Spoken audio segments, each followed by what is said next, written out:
Hello friends, इस video के अंतर्गत बीपीएससी मेंस के लिए एक और टॉपिक हम शॉर्ट ड्यूरेशन में रिवाइज करेंगे। आपने पढ़ा भी होगा।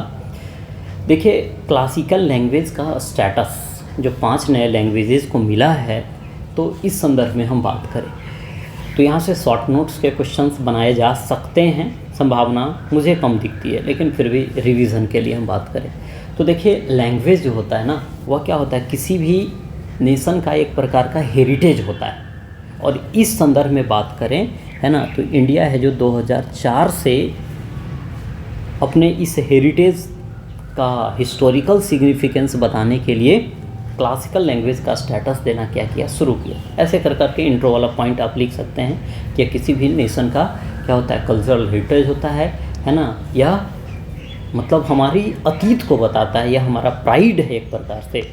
और इस संदर्भ में बात करें तो आपका, है ना, अभी टोटल 11 हैं जो क्लासिकल लैंग्वेज की लिस्ट में आ चुके हैं, जिसमें से 2004 में सबसे पहले तमिल हो गया, फिर 5 में आपका संस्कृत हो गया, इसके बाद है जो 2008 में कन्नड़, है ना, और साथ में तेलुगु आ गया 2008 में, मलयालम 13 में हो गया, और 2014 में उड़िया हो गया। तो कितने हो गए? 6 लैंग्वेज पहले से थे। 2024 में है जो 5 और लैंग्वेज को जोड़ दिए गए। अब इसको याद कैसे करें, है ना, मैप आपके पास हो ना तो याद हो जाएगा। 6 वाली तो डायरेक्ट ईयर वाइज हमने याद कर लिया। जैसे सबसे पहले हम बात करेंगे किसकी, तो सबसे पहले बात करें हम तमिल की। तो तमिल जो है सबसे पहला आपका 2004 में, फिर नेक्स्ट ईयर 2005 में संस्कृत, ठीक है। इसके बाद है जो आपका 8 में, 2005 के बाद सीधा या 8, 5 को पैक कर दीजिए दोनों तरफ से, 5 है ना, पैक कर दीजिए, ऐसे 8 हो गया। तो 8 में है जो आपका आपका कौन हो जाएगा, तो 2 लैंग्वेज है, कन्नड़ और तेलुगु। कन्नड़ और तेलुगु है केटी। इसके बाद है जो फिर आपका मलयालम आपका 13 में, मलयालम आपका 13 में, एम 13 नंबर पे ऐसे भी होता है रीजनिंग के हिसाब से ना। इसके बाद 14 में क्या हो गया, आपका उड़िया हो गया। तो 6 लैंग्वेज ऐसे हो गए।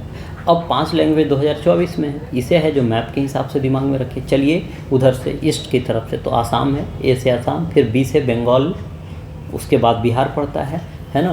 तो क्या हो गया, आसामी, बंगाली और बिहार वाला एरिया का 2 लैंग्वेज है, पाली और प्राकृत, 4 हो गए। और एक कहाँ, तो महाराष्ट्र का मराठी हो गया।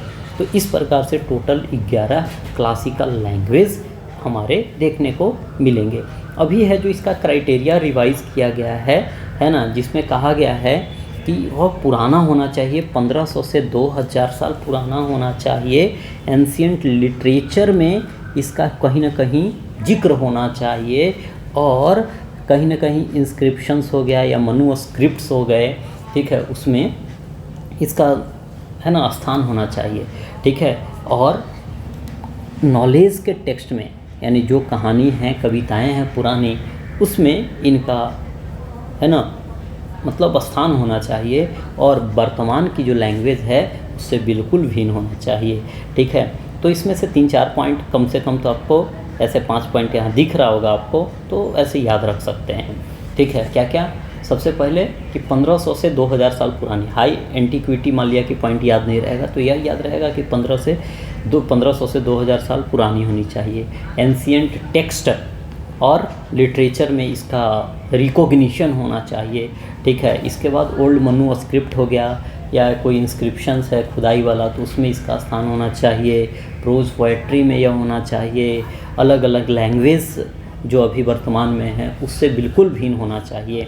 इससे बेनिफिट क्या होता है, हमारा कल्चर प्रिजर्व होता है ना, अपना हेरिटेज जो इंडिया का है यह पता चलता है कि हमारी सभ्यता संस्कृति कितनी पुरानी है।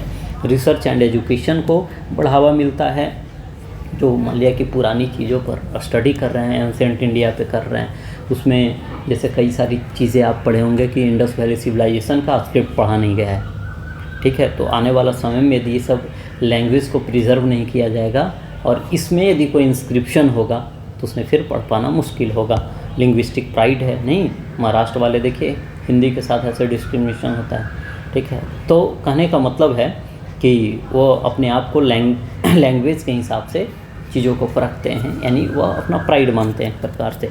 अब इसके लिए क्या किया जा रहा है, तो 3 सेंटर ऑफ एक्सेलेंस यूनिवर्सिटी है जो संस्कृत के लिए 2020 में खोले गए, और 2008 में तमिल इंस्टीट्यूट खोला गया। आपका नेशनल एजुकेशन पॉलिसी 2020 आया, तो उसमें भी प्रोविज़न हैं कि लैंग्वेज सिखाया जाए, इसके लिए कुछ करिकुलम लाया जाए। और आपका यूजीसी जो है, आपका यूनिवर्सिटी ग्रांट कमीशन है, तो यह भी बोला है कि मतलब इसके लिए एकेडमिक पोस्ट होगा अलग अलग जो कल्चरल लैंग्वेज है उसके लिए, और फंडिंग की भी बात कही। और इसका ओवरऑल सिग्निफिकेंस क्या है, तो हमारा एंशिएंट लिंग्विस्टिक हेरिटेज है जो बना रहेगा, आपका कल्चरल आइडेंटिटी हमारा बना रहेगा, और ग्लोबल कल्चरल रिपोर्टेशन है जो बढ़ा रहेगा। और इससे हमारा क्या होगा, जो यूनिटी इन डाइवर्सिटी का कंसेप्ट है वह और भी क्या होगा, है ना, मीन्स परिचारित होगा कि हम डाइवर्सिटी में भी यूनाइटेड हैं। तो इस प्रकार से चीज़ों को अब, है ना, वीडियो को पॉज कर करके रिकॉल भी कर सकते हैं। क्या क्या आपने पढ़ा, तो 2 4 5 पॉइंट, है ना, खटाखट बोल दीजिए कि सबसे पहले क्लासिकल लैंग्वेज क्या होता है, या किसी भी देश का हेरिटेज होता है ना, मतलब यह हमारा हेरिटेज है, पहला पॉइंट। इसके संदर्भ में कल्चरल लैंग्वेज को आइडेंटिफाई करने का काम 2004 से किया जा रहा है, जिसमें है जो पहले 6 लैंग्वेज, अभी 5 लैंग्वेज, टोटल 11 लैंग्वेज को, है ना, यहाँ एक डायग्राम बना देंगे। पहले वाले 6 लैंग्वेज को यहाँ पे एक बॉक्स बना देंगे, और यहाँ पे, है ना, यहाँ पे क्या कर देंगे कि इसमें सबसे पहले तमिल है, ठीक है, फिर आपका संस्कृत है, इसके बाद तेलुगु और कन्नड़ है, इसके बाद है जो मलयालम है, और इसके बाद उड़िया है। इधर लिख दीजिए 2004 में स्टेटस मिला, ठीक है, स्टेटस ईयर, इधर लैंग्वेज है, और इधर 5 नए लैंग्वेज हो गए, ठीक है। इसका 2004 हो गया, 2005, इसके बाद 2008, इसके बाद 2013, इसके बाद है जो 2014, ऐसे कर दीजिए। इसके बाद ये 2024 में जो है किसको मिला, चाहे इसमें भी लिख सकते थे, लेकिन अलग ही रहेगा तो ज़्यादा अच्छा है। अब उधर से हम शुरू कर रहे हैं, तो आसामी हो गया, फिर बंगाली हो गया, फिर बिहार वाले एरिया में आ गए तो प्राकृत और पाली हो गया। ऐसे और भी जगह जितना हिंदीवासी इधर है ना, उधर तक बोला जाता था। इसके बाद लास्ट में मराठी हो गया।